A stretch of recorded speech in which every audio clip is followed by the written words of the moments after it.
There's a complete lack of education when it comes to sports betting, and this is why people lose and keep handing over their money to the bookies, to the casinos, to all these places time after time after time, rather than consistently making profit. And it's hard enough these days to get on the selection, get on a bet whenever the bookmakers want to penalise you. But there is ways to do it. So the first thing is to have your bankroll managed. And what I mean by that is, say for example, you have £1,000 which you're willing to invest into your selections, into your stakes, into your bets.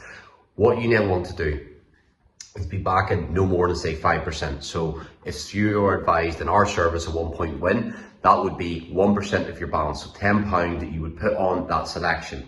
That there means that if it wins, great, you've made a small profit, whatever, but if it loses, you've only lost a small amount. It's like investing. When you look at the stock market, the S&P 500 consistently delivers over 5 to 8% per year, every single year. Mightn't seem like a lot, but compound interest means that over 10, 20, 30, 40 years, all of a sudden, maybe you've invested 300,000, 400,000, 500,000 pounds, you get over £1 million back. This is the same with sports betting, but you have to treat it like a business. You have to treat it like investing, where you consistently are putting in small amounts and getting, your returns from there. Now, you may get times where you get like an 8 to 1, a 9 to 1, 10 to 1 land, and all of a sudden you get huge profit. That doesn't mean that you then decide to go, oh, I'm going to increase my stakes from say £10 to £20 all of a sudden.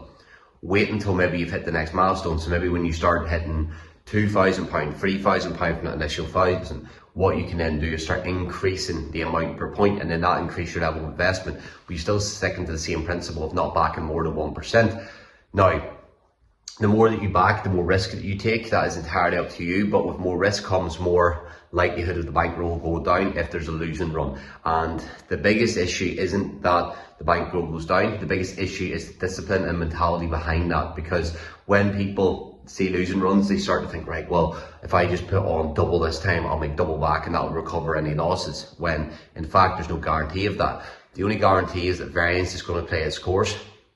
But if you keep backing consistently, underdogs, keep backing good value, you are going to find you will make more profit and more money long term. That's what we've done. We've had losing runs before. We've had 6, 7 selections lose on the bounce, and then we've landed a 10 to 1. And if we kept backing, what we've done, say 10 or a point, guess what ends up happening? That 1 10 to 1 has not only wiped out all of them 6, 7 losses, but has also put us 30, 40 pound into the green. And then if you go on a nice run of variance, maybe get 2 free winners like that in a row, all of a sudden you're up. So this allows you to storm and manage the times when the storms come, and it also allows you on the sunny days when things are rosy to really enjoy the fruits of your labour, okay?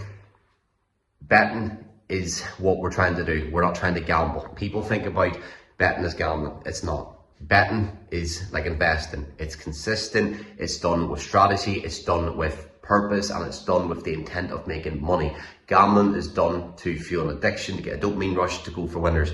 We don't chase winners, we chase value. Obviously we'd like winners. If we get big places, each way in horses, it's great. In football, if we back 2 to 3 draws and maybe 2 of them come up and 1 loses, we're far better off than backing favourites that win, but they're only odds of say 4 to 11. So this is the thing, guys. Bankroll management, manage it. Don't be chasing losses. Don't be just increasing willy-nilly. Set targets of when you're going to increase. I kind of recommend every £1,000 increase, every time you double your money, increase then your points if you feel comfortable to do so. It's entirely up to you, but do not risk it all for a chocolate biscuit where you absolutely just think, right, I'm going to go put £1,000, put 100 in this one, turn it into 300, turn 300 then into 1,000, and then so on and so forth.